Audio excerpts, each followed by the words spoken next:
آج کی ویڈیو میں ہم آپ کو یہ بتائیں گے کہ اگر دوران سروس پاکستان کی فوج کا کوئی جوان یا افسر شہید ہو جائے تو اس اہلکار کے اہل خانوں کو فوج کی جانب سے کیا کچھ دیا جاتا ہے یا کیا مراد ملتی ہیں۔ پاکستانی فوج میں سرکاری سطح پر ان افسران اور جوانوں کے لیے بینیفٹس یعنی مراد کا مکمل نظام موجود ہے۔ جو دوران ڈیوٹی کسی آپریشن کے دوران شہید ہو جاتے ہیں مگر اس کے ساتھ ساتھ غیر روایتی طور پر بھی سوگوار خاندانوں کی مدد کے کئی طریقہ اختیار کرنا فوجی کلچر کا خاصہ ہے۔ ان مراد پر نظر ڈالنے سے پہلے یہ سمجھ لیتے ہیں کہ ملٹری پروٹوکول ہے کیا۔ پاکستان آرمی میں کسی بھی افسر یا جوان، junior commission, naan commission officers کی موت دو کیٹیگریز میں تقسیم کی گئی ہے۔ ایک ڈیتھ آن سروس جبکہ دوسری شہادت ہے۔ ان دونوں صورتوں میں سوگوار خاندان کو ملنے والی مراد مختلف ہے۔ یہاں یہ بھی قابل ذکر ہے کہ ملک بھر میں بعض ایسے علاقے ضرور واضح کر دیے گئے ہیں جنہیں آپریشنل قرار دے دیا گیا ہے اور یہاں طبعی موت بھی شہادت تصور کی جاتی ہے۔ ان میں بلوچستان کے کچھ علاقے، سابقہ فاٹا کے بعض حصے اور سیاچن کے کچھ ایریا شامل ہیں۔ اسی طرح دوران پرواز حادثہ پیش آنے کی صورت میں ہلاک ہونے والا فوجی شہید تصور کیا جاتا ہے۔ اس ضمن میں حتمی فیصلہ فوج ہی کرتی ہے۔ جب کوئی فوجی افسر قواعد و ضوابط میں شہید تصور کر لیا جائے تو اس کا معاملہ GHQ میں قائم ایڈجوٹنٹ جنرل یا AG برانچ کے پاس آ جاتا ہے۔ یہاں ایک ذیلی ادارہ ویلفیئر اینڈ ریہیبلیٹیشن ڈائریکٹوریٹ قائم ہے جس کے ماتحت شہداء سیل کام کر رہا ہے، جس کی سربراہی ایک بریگیڈیئر سطح کا افسر کرتا ہے۔ یہ سیل کسی بھی آپریشن کے دوران ہلاک ہونے والے افسران اور جوانوں کے اہل خانہ کے لیے مختص مراد کی فراہمی یقینی بناتا ہے۔ جنرل ریٹائرڈ اشفاق پرویز کیانی کے دور میں دوران ڈیوٹی یا آپریشن کے دوران شہید ہونے والے فوجی اہلکاروں کے لیے مراد سے متعلق متعدد سکم ختم کرنے کی کوشش کی گئی اور فوج میں ایک مربوط نظام طے کیا گیا۔ یہ مراد کیا ہیں ان کا ذکر کچھ دیر میں کیا جائے گا۔ فوجی پروٹوکول کا آغاز جنازے اور تدفین سے ہوتا ہے جسے سیریمونیل بریل کہا جاتا ہے۔ جب بھی کسی فوجی افسر یا جوان کی آپریشن کے دوران یا افسر کی دوران ڈیوٹی بھی شہادت ہو جائے تو ان کو مکمل اعزاز کے ساتھ دفنایا جاتا ہے، تاہم اعزازی فائر صرف شہادت کی صورت میں کیا جاتا ہے۔ گارڈ آف آنر کے بعد ان فوجی اہلکاروں کے یونیفارم کے کچھ حصے پیش کیے جاتے ہیں۔ SOP کے مطابق نماز جنازہ کے وقت افسر کے کفن پر وہ اشیاء رکھی جاتی ہیں جو عام طور پر ان کے یونیفارم کا بنیادی حصہ ہوتی ہیں۔ ان میں قومی پرچم، رینکس، ٹوپی، شولڈر بیجز یا کالر ڈاٹ اور ریجمنٹل یا کمانڈ کی چھڑی بھی شامل ہے۔ اس کے علاوہ تدفین ہونے کے بعد قبر پر پھول چڑھائے جاتے ہیں جو کہ لازمی ہے۔ یہ army chief, chairman joint chiefs of staff committee, corps commander اور متعلقہ ریجمنٹ کرنل کمانڈنٹ کی جانب سے پیش کیے جاتے ہیں۔ تدفین، گارڈ آف آنر اور فائر سلیوٹ کے بعد شہید ہونے والے جوان یا افسر کے یونیفارم سے جڑی اشیاء قومی پرچم پر رکھ کر یا ایک باکس میں بند کر کے ان کے بیٹے، والد یا بھائی کے حوالے کی جاتی ہیں۔ اب آتے ہیں مراد کی طرف۔ پاکستان کی تینوں مسلح افواج میں دوران آپریشن یا ڈیوٹی شہید ہونے کی صورت میں مراد کا نظام موجود ہے، تاہم سب سے زیادہ مضبوط اور مربوط نظام خود بری فوج میں ہے۔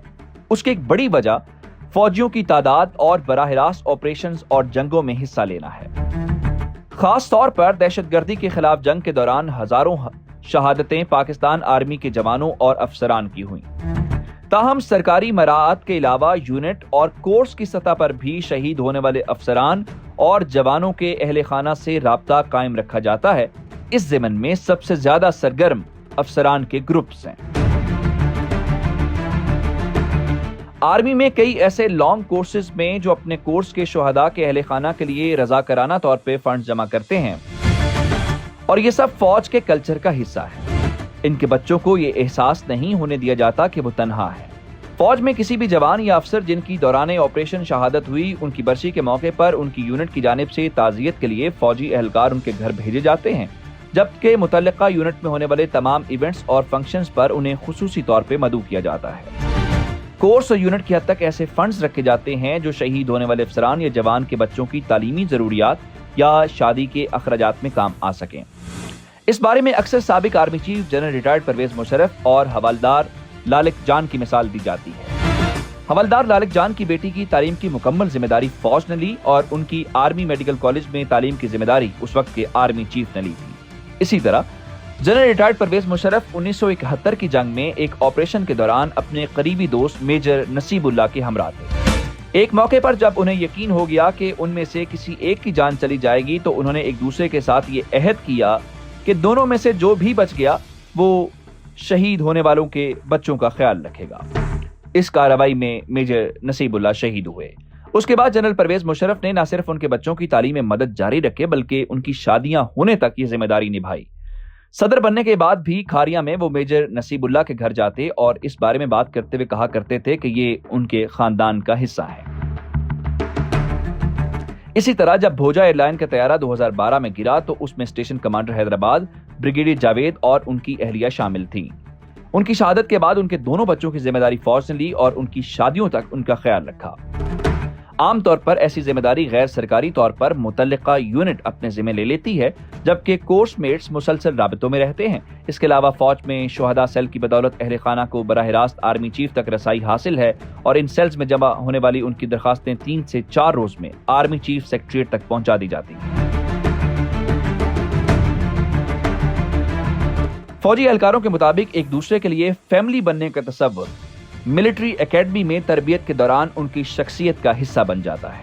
ایک پلٹون میں 25 سے 30 کیڈٹس 2 سال اکٹھے تربیت حاصل کرتے ہیں اور ہمہ وقت ساتھ رہتے ہیں۔ اس لیے وہ ایک خاندان کی طرح بن جاتے ہیں، جبکہ پاس آؤٹ ہونے کے بعد پورا لانگ کورس یا دیگر کورسز پورے کریئر کے دوران رینک سے قطع نظر ایک دوسرے سے جڑے رہتے ہیں۔ یوں بالخصوص پلٹون اور بالعموم لانگ کورس کی سطح پر ان خاندانوں سے رابطہ رکھا جاتا ہے۔ فوج میں شہید ہونے کی صورت میں رینک سٹرکچر یعنی افسر، سولجر یا جونیئر کمیشن آفیسر کے تحت ایک مخصوص رقم کیش کی صورت میں دی جاتی ہے۔ اس کے علاوہ ڈی ایچ اے میں ایک پلاٹ اور پھر ہاؤسنگ ڈائریکٹوریٹ کا گھر مفت دیا جاتا ہے۔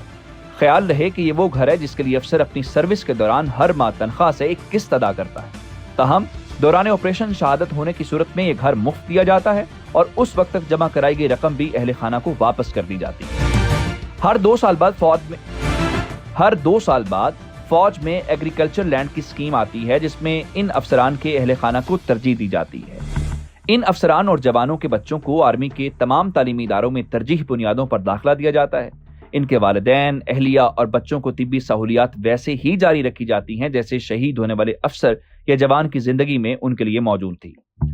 آرمی کا گھر اور بیٹ مین 3 سال کے لیے دیا جاتا ہے، جس میں 5 سال تک توسیع کی جا سکتی ہے۔ جنرل ریٹائرڈ اشفاق پرویز کیانی نے اہم قانون سازی کی جس کا تعلق کسی بھی فوجی کی بیوہ اور خاندان کے دیگر افراد سے متعلق تھا۔ چونکہ مراعات اہلیہ کو دی جاتی ہیں، اس لیے یہ سوال اٹھایا گیا تھا کہ اگر فوجی افسر کی اہلیہ دوسری شادی کریں تو یہ پلاٹ اور گھر بکنے کی صورت میں افسر کے بچوں کا کیا بنے گا۔ اس کے لیے قانون سازی کی گئی کہ جب تک شہید ہونے والے افسر یا جوان کی سب سے چھوٹی اولاد کی عمر 18 سال نہیں ہو جاتی، فوج کی جانب سے دی گئی کوئی بھی پراپرٹی بیچی نہیں جا سکے گی۔ اس طرح یتیم ہونے والے بچوں کو تحفظ فراہم کیا گیا، جبکہ دوسری شادی کی صورت میں یہ پراپرٹی بچوں کے نام منتقل ہو جاتی ہے۔ بیوہ کو ہر سال GHQ کو اپنی شادی کے سٹیٹس سے متعلق آگاہ کرنا ہوتا ہے۔ ان افسران اور جوانوں کے اہل خانہ کے مسائل کے لیے تمام بڑے شہروں میں سہولت مراکز قائم کیے گئے ہیں جہاں وہ اپنے مسائل لے کر جاتے ہیں۔ اس کے علاوہ فوج کے تمام اسپتالوں اور دیگر مراکز میں شہداء خصوصی ڈیسک بنائے جاتے ہیں تاکہ ان کے اہل خانہ کو طویل قطاروں میں انتظار نہ کرنا پڑے۔ یہ وہ مراعات ہیں جو فوجی نظام میں شہید کہلائے جانے والے افسران اور جوانوں کو دی جاتی ہیں۔ تاہم وہ افسران جن کی دوران ڈیوٹی تو موت واقع ہوئی ہو مگر وہ کسی آپریشنل ایریا میں نہیں تھے، ان کے اہل خانہ کو کیش رقم نصف ملتی ہے، جبکہ زرعی اراضی نہیں دی جاتی۔ ان کے لیے طبی سہولیات ریٹائرڈ افسران کے برابر ہو جاتی ہیں۔ مسلح افواج میں خاص طور پر دوران ڈیوٹی وفات پانے والے اہلکاروں اور ان کے اہل خانہ کو نہایت قدر کی نگاہ سے دیکھا جاتا ہے، اس کی ایک بڑی وجہ فوج میں شامل دستوں کا مورال بلند رکھنا بھی ہے۔